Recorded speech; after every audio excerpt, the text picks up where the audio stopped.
Hello friends, I am Sneha and welcome to my YouTube channel clear vision. तो अगर हम confused हैं कि आरडी में इन्वेस्ट करें या म्यूचुअल फंड में, तो ये वीडियो बिल्कुल आपके लिए है। तो रिकरिंग जो है वो बैंक में भी कर सकते हैं और पोस्ट ऑफिस में कर सकते हैं। हम वीडियो में आगे बढ़े उससे पहले आप लोग से एक छोटा सा रिक्वेस्ट है कि मेरे चैनल को सब्सक्राइब कर ले, लाइक कर ले और ज़्यादा से ज़्यादा शेयर कर ले। तो चलिए, अगर हमको आरडी करना है तो हम सेम अमाउंट लेते हैं आरडी के लिए भी और म्यूचुअल फंड के लिए भी। तो अगर हम रिकरिंग डिपॉजिट करते हैं 5,000 पर मंथ का, टाइम पीरियड 5 साल लेते हैं, तो इंटरेस्ट रेट जो है वो डिफर है बैंक और पोस्ट ऑफिस में, लेकिन हम एक एवरेज रेट ऑफ इंटरेस्ट लेते हैं 7% का। तो 5 साल के बाद इन्वेस्टेड अमाउंट 3 लाख हो जाएगा और एस्टिमेटेड रिटर्न जो उस पर मिलेगा वो 59,667 रुपीज़ और टोटल वैल्यू जो होगा वो 3,59,667 रुपीज़ का। तो आरडी में हमको इतना मिलेगा। अब इसी अमाउंट को हम 5,000 पर मंथ का इन्वेस्टमेंट करते हैं और टाइम पीरियड सेम रहेगा और रेट ऑफ इंटरेस्ट यहाँ 14% लेते हैं, क्योंकि म्यूचुअल फंड में फिक्स नहीं होता रेट ऑफ इंटरेस्ट, कभी 12 कभी 15 उससे भी ज़्यादा, लेकिन हम एक एवरेज लेते हैं 14% का इंटरेस्ट रेट। तो इन्वेस्टेड अमाउंट यहाँ पे भी 3 लाख हो जाएगा और एस्टिमेटेड रिटर्न जो है वो 1,26,080 रुपीज़ का होगा और वैल्यू जो हो जाएगा 4,26,000 और 80 रुपीज़ का। तो देख रहे हैं कि हमारा आरडी से यहाँ पे बेटर हमारा जो वैल्यू है वो मिल रहा है हमें एसआईपी में।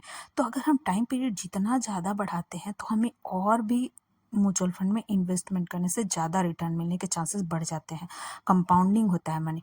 हालांकि मेरी तरफ से रिकमेंडेशन बिल्कुल भी ना समझे, अगर आप इन्वेस्ट करना चाहते हैं अपने फाइनेंशियल एडवाइज़र की मदद ज़रूर लें। तो अगर हम सेम अमाउंट को 10 साल के लिए इन्वेस्ट करें तो हमारा जो इन्वेस्टेड अमाउंट है वो 6 लाख हो जाएगा और एस्टिमेटेड रिटर्न 6,46,462 रुपीज़ का और वैल्यू जो होगा वो 12,46,462 रुपीज़ होगा।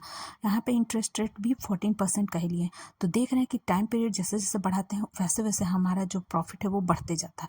अगर हम इतना ही अमाउंट का अगर हम आरडी करते हैं 10 साल के लिए और इंटरेस्ट रेट 7% का ही लेते हैं, तो टोटल वैल्यू जो है वो 8,68,512 रुपीज़ का।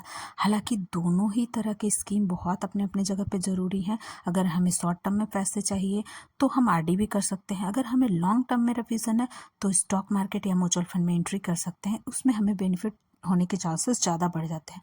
तो ये बिल्कुल आप पे डिपेंड करता है कि आपके पास कितना टाइम है। शॉर्ट पीरियड ऑफ टाइम के लिए हम बिल्कुल भी रिकमेंड नहीं करेंगे म्यूचुअल फंड के लिए। अगर हम तो हालांकि स्टॉक या म्यूचुअल फंड में लॉसेस के भी चांस बढ़ जाते हैं। आपको अगर जोखिम उठाते हैं और लंबे समय तक इन्वेस्ट करते हैं और अच्छे फंड लेते हैं तो आपको प्रॉफिट होने के चांसेस भी बढ़ जाते हैं। हालांकि अगर आरडी करते हैं तो यहाँ पे किसी तरह का कोई जोखिम नहीं होता है, आपको फिक्स्ड इंटरेस्ट रेट मिलता है। तो ये डिपेंड आप पे करता है कि आपको कौन सा पसंद है फंड। तो अगर हमारा ये वीडियो आपको इन्फॉर्मेटिव लगा हो तो मेरे चैनल को सब्सक्राइब कर ले, लाइक कर ले और शेयर कर ले। Thank you.